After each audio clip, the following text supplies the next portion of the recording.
Hello and welcome to the Film Ireland podcast. I'm Gemma Creagh and I'm chatting with FX and Look of Picture Supervisor Pav Grochola ahead of the RENDR Festival. RENDR Festival takes place on the 29th of February and the 1st of March in Belfast and online.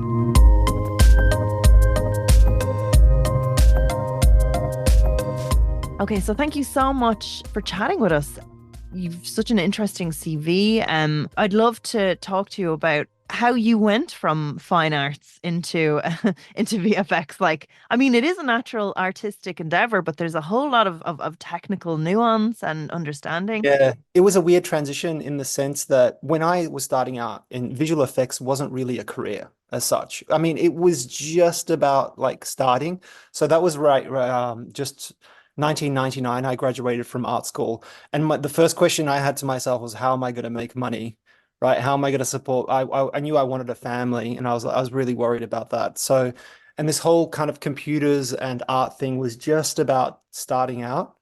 And I thought that there would be some opportunity there in terms of like trying to apply all the stuff that I'd learned with arts and what I was interested in kind of like being creative, but at the same time being paid for it, basically. And I was really worried about the financial implications of being like a fine artist. So it was really like a money thing and security. But what's the sort of journey? So you graduate from college, you go to an internship Yeah. or like extra training or a master's, or is it something that you get on the job experience? Well, when I graduated, there was no degrees you could do in computer animation. That whole thing didn't even exist. So it wasn't like if that existed, I probably would have done it. But there was no visual effects courses. There was nothing like there was one book on Maya. So what I did is I basically graduated from school and I said to myself, okay, I'm going to teach myself Maya. And I treated it like a job in that I went to my parents' house every day and I read the book cover to cover and I got myself a computer that could run Maya. And I just basically treated it as like I taught myself. And I did that for almost a year where I was just kind of like learning about 3D on my own with as many books as I could get, and there weren't that many at the time. And then by pure chance, I happened to be in the bar chatting to some lady, and the lady was the worked for the only visual effects company in Melbourne. And I told her what I was doing, and she's like, "Oh my God, you have to come over and meet the team and chat to them."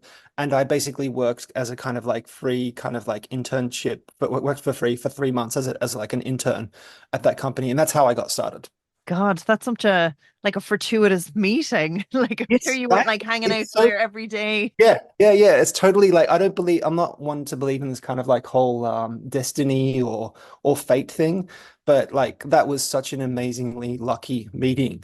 Because she was like literally there was only one company in Melbourne that did that kind of thing. And I just happened to meet that person at that right time.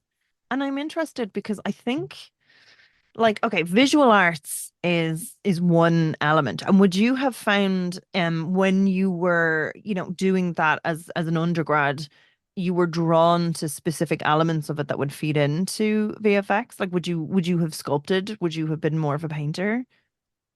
Yeah, it's interesting. I mean, at that time, I have a little bit of a geeky streak inside of me. So I like the kind of technical stuff. So I'm this kind of like weird blend between someone that I think is fairly creative, but also fairly technical at the same time.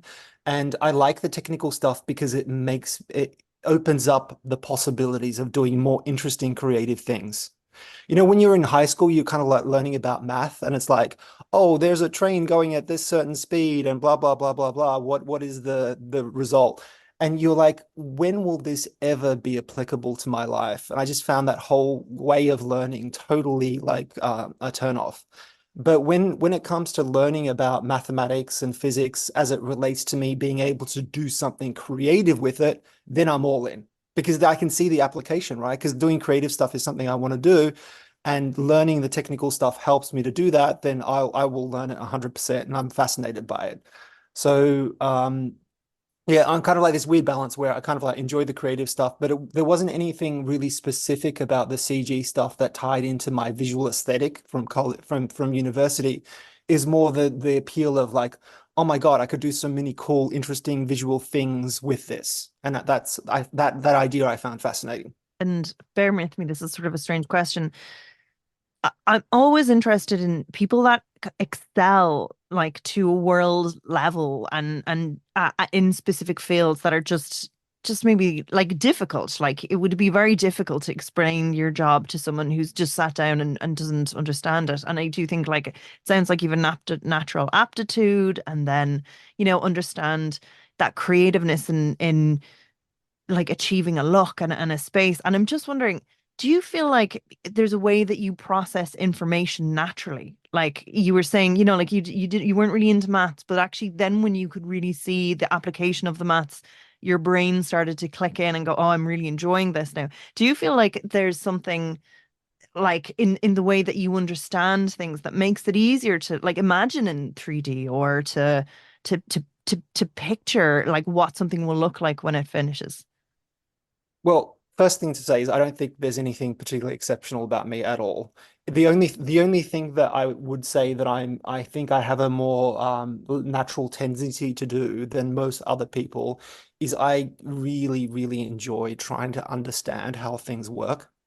How kind of like how the sausage is made, so to speak. So I want to know how everything works from the base level so that I'm in full control over it in order to have more power, to be more creative. So that's if I was kind of trying to kind of like think about, and I also just generally enjoy problem solving, but creative problem solving, not kind of like puzzles. I don't sit around doing puzzles. I enjoy kind of like the challenge of we have this thing to do, and especially if no one has figured out how to do it, I find that really interesting because it's like, oh, that's a challenge. I don't know how I'm going to do it, but it sounds like I'm really fascinated by that challenge of doing things that no one has tried yet. So just natural curiosity, I guess. Yeah, so I'd love to get into your kind of path as you moved your way up through the ranks to working on like some of the most gorgeous and interesting um films I've seen in a while. What like okay, so you start out, you get your internship, and like is it just a case of you're good, you're given more responsibility and a slightly bigger title? Um do you like you were saying it's the only place? Is it like that's your home, or have you tried other areas and maneuvered around? Have you maybe tried an area and it Yeah. wasn't for you? 100%. Like, so when I first started out, I started out in commercials. And the good thing about working in commercials is you get to experiment on all the different disciplines that exist within visual effects. Because there's a lot of different career paths just within visual effects, right? You could be a modeler, you could be a texture artist, you could be a compositor, so many, an animator. There's so many different things. And I think I was very, very quickly discovered that I'm a terrible animator. Like, unfortunately, because when I first started out in CG, I thought animation is the thing I wanted to do, but it turned out I wasn't very good at it and I didn't enjoy it. And when you don't enjoy something, you're much more likely to be bad at it, right? Because you're not good at. And this is just, it just goes into the same thing where, again, because it's so technical, what was it about the processes of animation? Like, oh God, and it's probably something that's even hard to explain to a lay person, but what is it Yeah. about that just didn't satisfy you? You have a problem, you're sorting it out in your own daily work, and you get that dopamine hit. But what is it about the animation thing that's sort of frustrating? Okay, I can tell you specifically what that is. And that the thing is when you're working, okay, so I'll describe it for the audience that isn't aware of what this means, but effects artists and effects animation is basically a much more technical division of visual effects. You're simulating things, you're problem solving. It's more mathematical, but at the same time, it can be also very creative. So that's the area that I specialized in, effects animation. So effects animation is kind of like, particularly because of the application that we use, and we use this application called Houdini, which is a visual effects software that's very it's like the way I would describe it is like it's visual programming in the sense that you have very small Lego blocks of logic. And it's the way that you connect those small pieces of logic together to create kind of like very complex behaviors. So you're basically creating kind of almost like recipes of an action or a thing to do. Like there's gravity, somebody walking, and there's Yes, gravity, and there's wind, yes, and yes, exactly. rain It's like starts. that.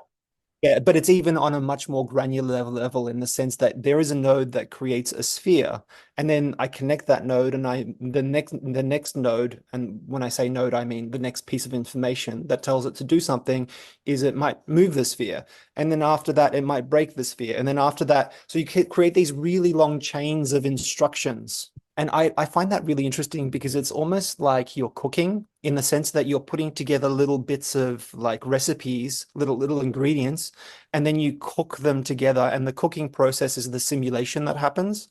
And you're never 100% sure what the outcome is going to be.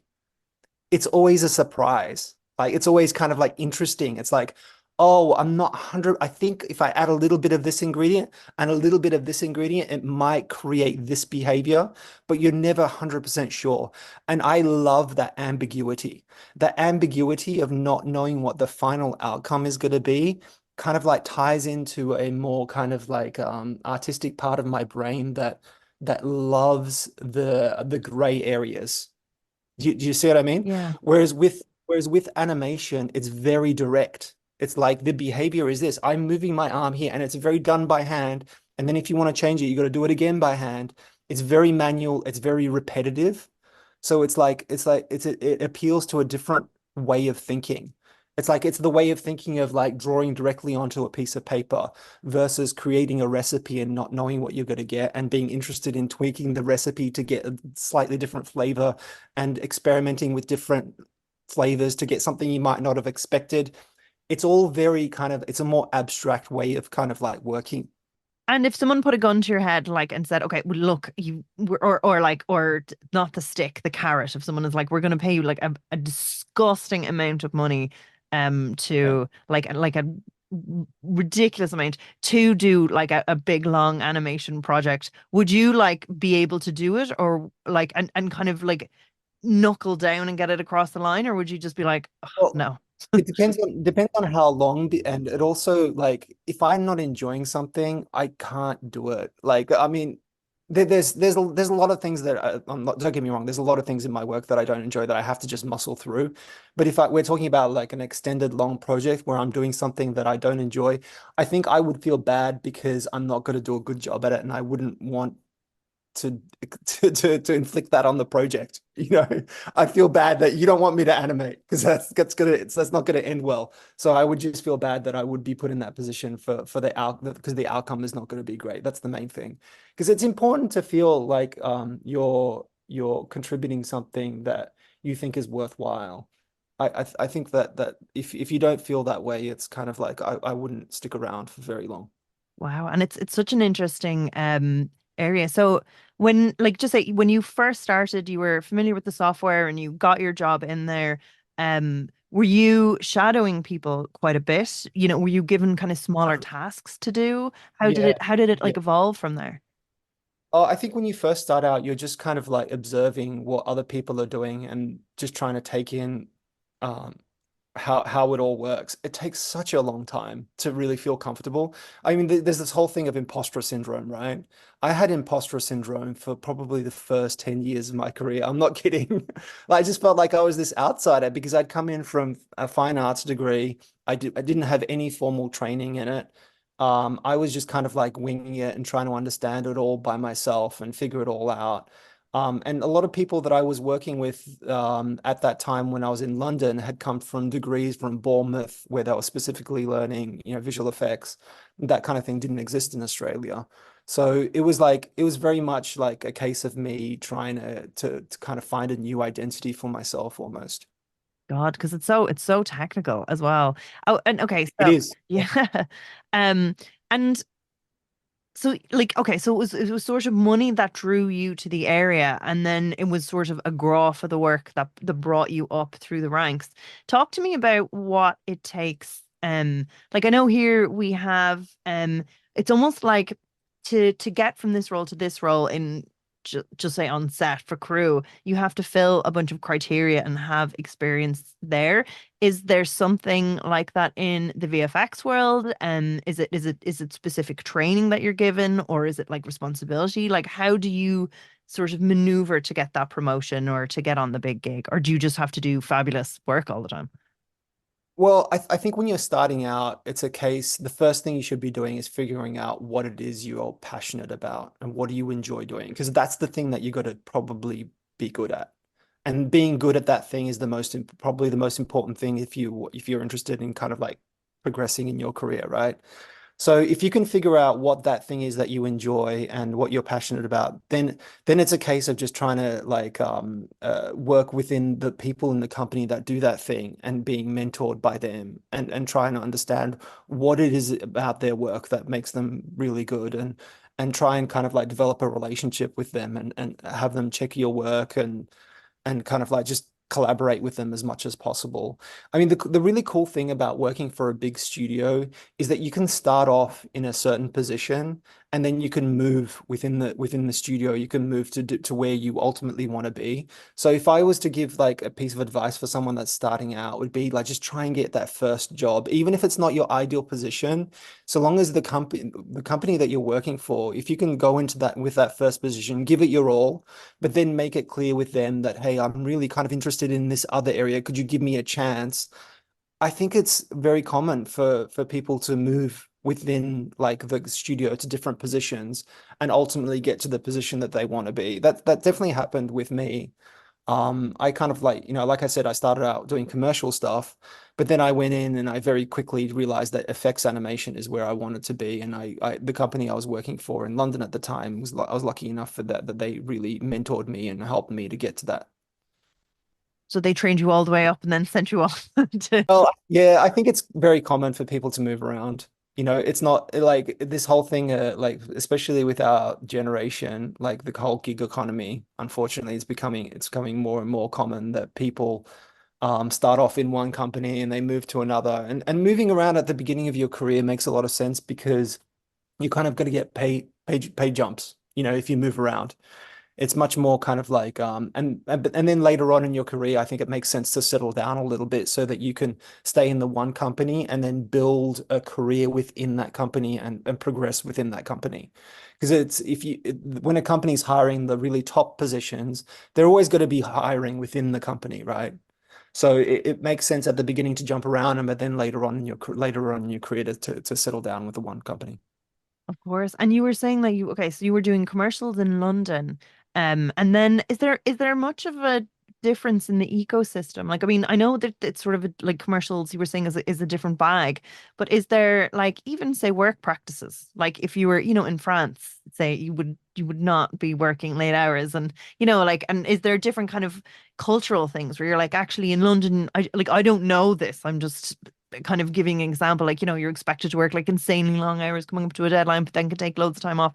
But actually, in other places, there's stricter, like, I don't, like, is there Yeah. different sort of, 100%, yeah, 100%. There's huge differences. So I worked in Australia and then I worked in London and then I worked in the US, right? So they're the three big places that I've worked within the industry for. And I can describe to you like some of the cultural differences between those three. So in Australia, in Australia and the UK are pretty similar in the sense that there's a lot of expectation for you to work longer hours and sometimes not necessarily be fairly compensated, unfortunately. That was certainly my experience back in the early 2000s. It might have changed since then. But the US, especially California, has some very strict labor laws about like how you working and being paid for overtime. So that's kind of like that was the big difference I experienced when I moved to the US was how I felt a little bit more protected as a kind of like worker. Yeah. wow. God, and you hear about like their salaries are much higher for like different rounds of tech and stuff over there. So it's interesting to see that they are, I suppose London, if it's commercials, it's almost a different industry if it's film. Like, I worked in commercials in Australia. When I moved to London, I was actually working in film. So that the whole 6.5 years I spent in London, it was working in film only. I'm not sure. I heard stories that commercials in London was even worse than working in film. But I never worked in commercials in London. And I had the same experience working in Australia. And I did between London and the US, I did actually go back to Australia for a number of years, so I got to experience what that situation was like, and it was very much like London in the sense that there was the expectation to, do overtime and but which is not to say that we don't do overtime in the US. 100% we do, especially in crunch time. But I feel like we get compensated for it more than we did in the UK. Yeah, and you wonder like what's the sort of mentality behind it? Because you think, oh, like, Europe, they're generally quite strict. Surprising, So it's isn't it? funny that it's Yeah, culturally surprising. different. I know, and you think that in America it wouldn't be that way, right? You think that perhaps in America the system is kind of like not as in favor of the worker because you hear a lot of stories about that. But in my experience, and certainly, and I'm not trying to paint a broad brush here and say that that's the whole of the American culture because I'm sure it's not. But from my experience within my industry and what I've experienced, I think that the way I've been treated working in America is quite remarkable. And you've worked on over 30 features. Can you tell me what are some of your favorite things that you've worked on? Oh yeah, I was thinking about this question a little while ago. I was like, why what are my favorite projects? And I think it's a really there's a lot of different facets to answer to that question because there's some in some ways I really enjoy working on projects that have done very well and kind of have become part of the cultural kind of like discussion. Like the Spider-Verse films. It's kind of like there's a cultural like cachet being associated with those films because everyone knows them and loves them so much, right? So that's fantastic that you're part of that project because you just mentioned that and a lot of people are like, wow, that's amazing. So that's a very nice feeling. And then and the Harry Potter films are in that category as well, right? Harry Potter films and Edge of Tomorrow. But a lot of the films that the biggest thing for me personally as to whether or not I enjoy working on a film is just growth. How much growth I've experienced working on that film because that's the most important aspect of work for me. Feeling like I'm becoming a better artist or a better technician. And for a long time at the beginning of my career, I could almost trace every single film and say, oh, I learned this thing on this film. I learned programming on this film. I learned this aspect on this film. So every film that I worked on contributed to kind of like putting a feather in my cap, in a way. But like in terms of like if I had to really like say what were the most inspiring and best films for me, I think in terms of growth, it's definitely the Spider-Verse films, this one and the first one, because I just learned so much about not only technical stuff but also about art and where I fit in and what my kind of like philosophical understanding is of creativity and art. I've thought about that a lot, and I learned all of that working on those Spider-Verse films. Wow. Okay, I definitely want to dig in a little bit more. Can you just tell me more about that? What were the elements of it that really like lit up those brain cells for you? Sure. So one of the big ones was the role of information and imagination, like the link between those two things. So when I say information, I mean the amount of information you're given as a viewing audience when you're digesting an art piece, right? So when you're digesting like a still art, there's a lot of imagination that you use to figure out what that still art means, right? Because there's no information about what happened before, what happened afterwards. There's no music, there's no dialogue, there's no sound. It's very kind of like information poor medium. Whereas film, on the other hand, is a very rich information medium, and as a viewer, you're taken on a journey, and your imagination is kind of like it's still imaginative, but you're kind of like your imagination is asked to take a backseat to kind of like go along this journey that the director is setting up. He wants you to feel a certain way at a certain stage in the film, right? And the thing that the Spider-Verse films have for me is that they reduce the amount of information, right? Because they reduce the amount of animation, they reduce it's stylized, it's not photoreal. The backgrounds are very simple and very design orientated. There's way less visual information in a still frame in Spider-Verse than there is in a regular CG animated frame. And that lack of information triggers your imagination because you're filling in those details with your own history, your own perception, your own kind of like understanding of what might be. And that ultimately personalizes your experience of looking at a piece of art because you're personalizing it, you're filling in those gaps of information with your own personal understanding. And that's one of the big things I learned working on these Spider-Verse films is how important that is in art in general, is creating those gaps of information. Um, that's a big one. Um, That's fabulous. Do you have any more? Like that's actually very it's very poetic. another one. I did a whole talk on this, and this is part of the thing that I'm going to be talking about when I come to Ireland. But yeah, Yes, sorry, we'll just flag that actually. The RENDR Festival in Belfast, that's at the end of February and the beginning of March. There's some brilliant speakers coming. So I won't steal too much into that. I know you have great stuff prepared, but we're very grateful for you chatting with us now for people to get a taster.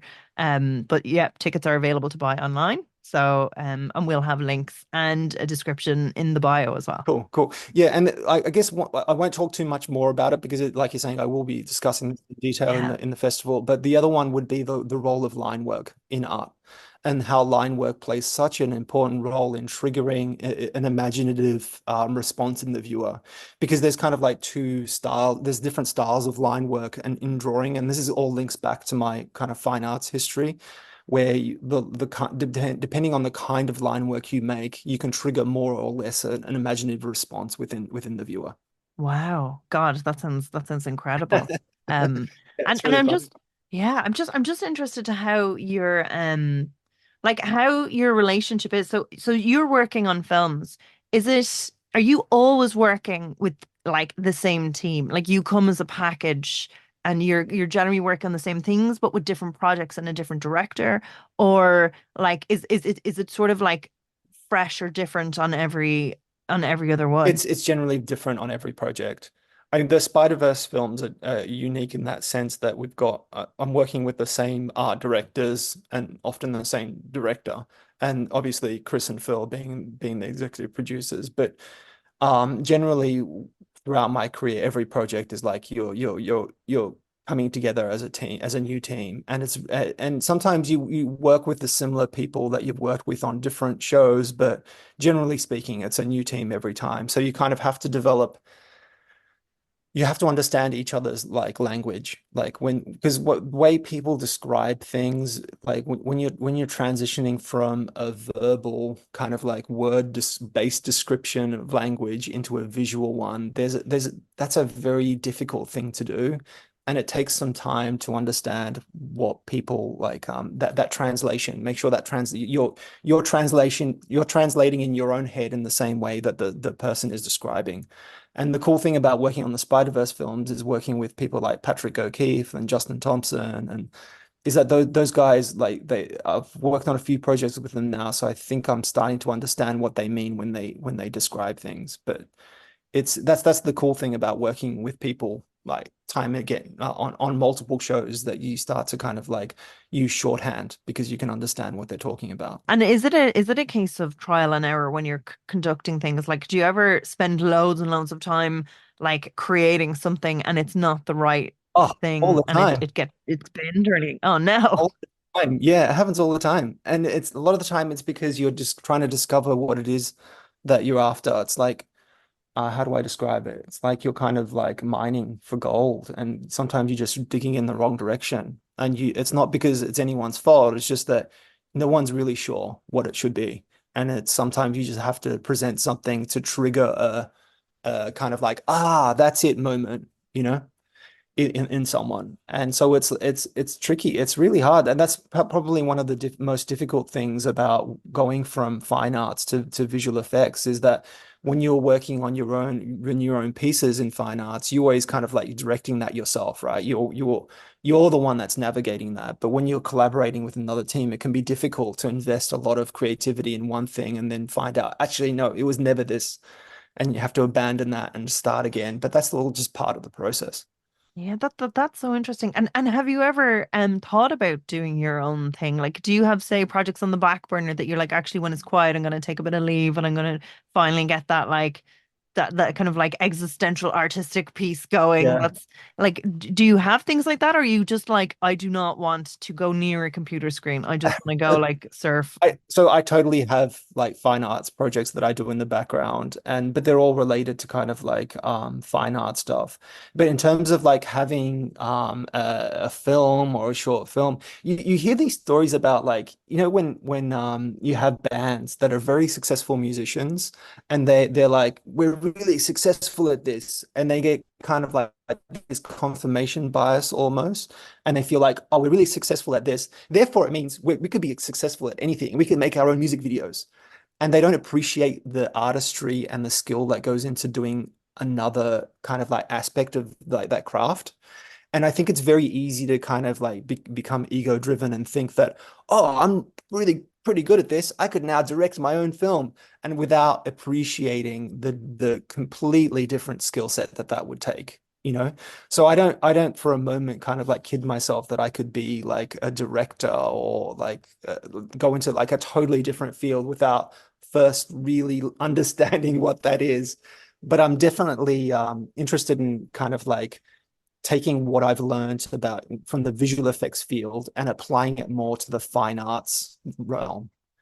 That's the part that I'm interested in. And it's probably like better for your eyes and Yeah, everything. How does that work? Like, is it sculpture? Is it painting? Is it? drawing. I do big charcoal drawings, like which has really helped me understand like the visual language of like shapes and what makes things fit together. And so yeah, I do a lot of drawing basically. Yeah. And when you're sort of drawing it, like, are you thinking about the physics of the object? Yeah, I think being in three, having done 3D has actually helped because I understand, I think in 3D now naturally, like, because like where previously going in, like just doing my fine arts degree, it wasn't something that I'd thought about that much. But now 3D is so ingrained in my brain that when I'm drawing, I'm very conscious of trying to be able to describe the shape that I'm seeing in my head and know that I'm feeling. And so it's definitely helped in that sense. Um, and I just think there's really cool things to discover with pairing fine arts level stuff with some of the visual effects ideas like that I've described. I'm really excited to do that one day, but not Or yet. Yeah. yeah. Um, so there's so much technology involved, and you started on Maya. What are the biggest sort of shifts that you've noticed, or like even trends and how they've impacted your job and day-to-day role? Well, when I was starting, because I've been in the industry for quite a while, right? When I was starting out, it felt very much like we were flying by the seat of our pants and trying to figure out how to do things. It's like, how do we achieve this? And always with the ultimate goal of photorealism, though, right? Photorealism was the thing everyone was super fixated on. Do you not get weirded by the uncanny valley? I think that's why the Spider-Man films are so gorgeous because they're beautiful and we get them, and there's Yeah, but something do you know different. why that is? It's because of that lack of information. Like that gap of information, of that stylization has left space for your brain to fill in. Whereas when you try and describe something perfectly with photorealism, if there's even the most minuscule error in that, your brain instantly goes uncanny valley. It looks weird because we're presenting to you the idea that, hey, I'm going to show you something that's super photoreal. You're not going to question it. This is perfect. But then our brains are so good at looking at human faces and recognizing minor errors in human faces because of our evolutionary past, right? We have to do that for mating reasons and whatnot. That as soon as our brains do that, we just totally turned off by it. And but when you're talking about stylization and creating gaps, we're not presenting that as being the thing that we're trying to do. So your brain is opened up to the idea of like just buying the stylization and just filling in the gaps that are missing in it. And that's why it feels more genuine and authentic, I think. Yeah. Because yeah, that's very interesting. Are there any sort of trends that you like aside from like the photoreal? Is there anything that you're like, oh, I don't enjoy that trend, or like that's really had its Oh, time, or like, is there oh, anything that you're like, oh, that really dates the project back to this exact era when that was in vogue? Well, I was thinking about this whole thing of like trends and our nostalgia for certain aesthetics, right? And like you can see right now, there's a big trend and nostalgia for film, for photography, film photography, right? Because everyone's kind of sick of digital, and it's like the film photography's kind of come back in a way. And I think it's because also it's expensive. So it's like when you have that, like the way you can kind Uh, of ape the cheaper look, or like, you can get a loan of a red for like and but like you're not going to, like, you can't get film. Like it's so yeah. expensive. You have to Well, have that's loads of money. interesting. It's interesting that you kind of like how do we as humans attribute value, right? What is that? What is valuable? Like what is, and I think what for me, something that is most valuable as an artist is new ways of seeing, right? That's like, and you see that throughout art history, right? As soon as artists come up with new ways of seeing, that is kind of like permeates the landscape of art. For example, Impressionism, right? They came up with this new way of looking at things that didn't exist. And then after that, Expressionism. So you kind of like and maybe it takes a while for people to catch on that that's what's happening, but as soon as they do, you can kind of like that is, to me, is the mark of success. When people emulate something you're doing, it means you're having a ripple, you're rippling into the culture, the culture, you know. And that's the most amazing thing about being involved in the Spider-Verse film, is because I feel like we've had a ripple effect within the kind of animation industry, and people are trying to kind of are appreciating that we're showing new ways of seeing animation that hasn't been done before. Yeah, and that really tickles people as well. Like, yeah, because I saw the turtles, and then Right. you're like, oh, and you really see like, oh, it's Yes. it's an homage. Like, how did they even get on that quickly? Because it wasn't even that long Right, ago. right, right. Yeah. Um, but the one of the things I think is like, is it changing the physical way that we look at things, VR, that like that's on the horizon? Is that something that you're considering now with, I know the Apple VR device has just come out, or is it something that is very much so on the long finger to until it kind of settles in? Yeah, I'm not really sure what I don't have much of a kind of like opinion about the VR stuff, outside of feeling like I don't like it personally because it makes me feel nauseous. And also I don't like how cumbersome the headset is.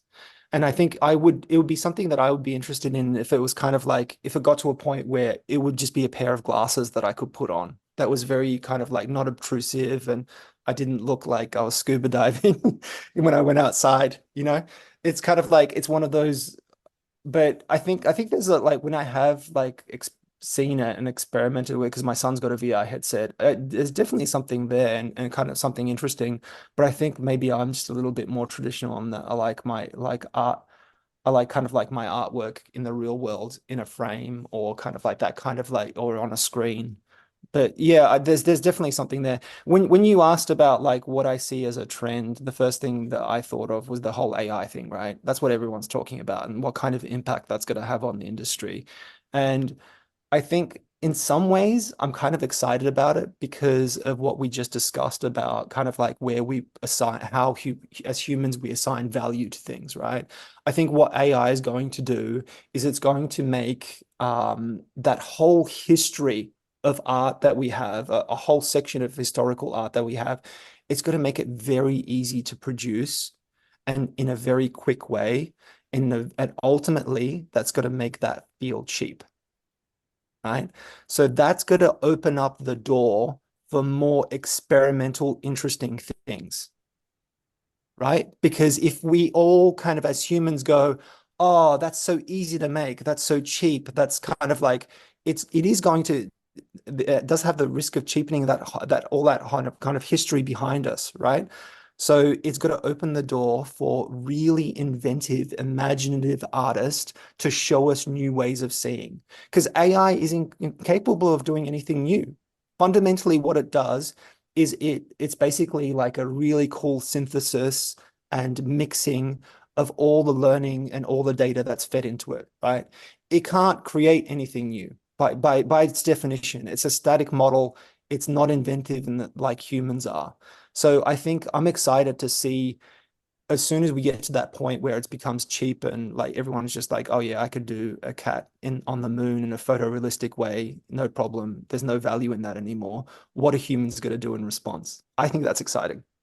Yeah, I suppose that's it. That's what, like, people again, like when the camera was invented, like that changed everyone's Yeah, relationship with the 100%. image, and that's it. Yeah, Like we're 100%. so it'll be interesting to see how we process things. Can I just say one more thing about the AI thing that I haven't heard a lot of people talking about, and that's how AI the interaction of how artists um, work with AI, and how when you're creating artwork, it feels like you go on a journey, right? You kind of map out where you want this artwork is going to, where you want this artwork to be, right? You kind of like draw yourself a rough map and you say, ultimately, this is my goal.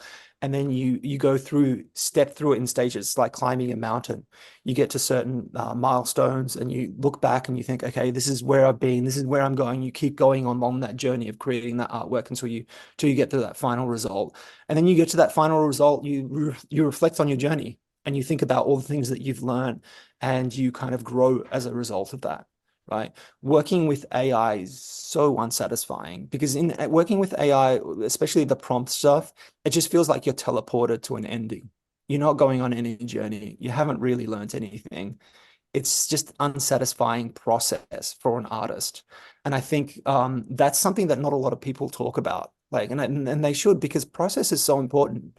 Like when you're kind of like trying to like create, that's actually something else I learned about Spider-Verse, is how important that process is, and how much process influences the ultimate artwork, you know, and how unsatisfying that is for AI. Yeah. And like, okay, so Spider, like that just sounded like such a kind of like a project that was such a part of your evolution. Like, are you nervous now you'll never get that challenge again? Like, or is there always another hurdle to climb? Do you know? I'm hoping that I can stay on projects where I'll always feel like I'm being challenged and pushing some boundary but you never know. I mean, after the first Spider-Verse film and the reception it had, I was like, that's it. That's it. I'm never going to be on another film that's that high, well received. This is the pinnacle of my career. It's over. I'm happy to have gotten here. It's done. But I was quite amazed at how well received the second one has been. And I wasn't expecting it because it's just because I'd been through such a high on that first one. But so you never know. Maybe the third one will be even higher, and then maybe there'll be a project after that tries to capture some of that also. But I think it's very rare to be involved, and I feel incredibly lucky to be involved in a project that has such cultural weight, that has such a kind of like has such a big following, fan following, and it's very humbling that to be involved in something like that. Oh, I don't know. there's hundreds of euros specifically in Legos, specifically in Spider-Man Legos in this house right now.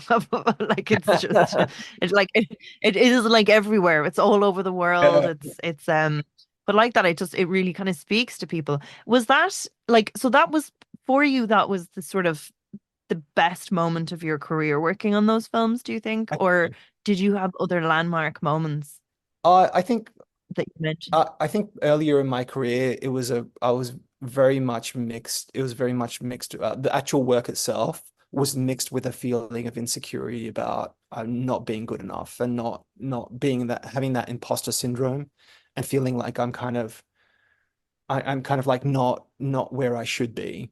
Whereas kind of like it takes such a long time to feel comfortable with it within the with well, it does for me anyway. It took me a really long time to feel like, okay, I'm not completely hopeless at this. I kind of know what I'm doing, and I should just trust myself that when I have an idea, it's not gonna be a terrible idea, and I should follow through with it.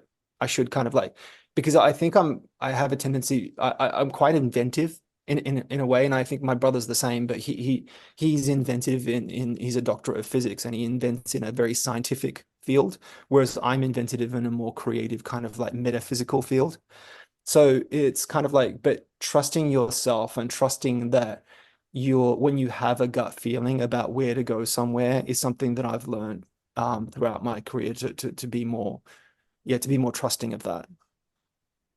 Wow. And that's I think that's a lovely kind of like note to end on as well, to say like, trust your trust your guide and your instinct of where you're going to be. And I think you mentioned that earlier about that you can't work on projects that you're not really stimulated by. And I think so many people get into this industry as that because like okay, you did find one of the areas that pay, but like like there's not huge amounts of wealth being given, so you're doing it for the passion for the most part in certain areas. And God, and I think like what you did with the Spider-Man films is change the world. Like is genuinely like change the way people see and feel about something on a personal level, but like literally across the globe, like which is amazing. Yeah, That's the it's very humbling, and I have to point out I'm one of a very, very big team.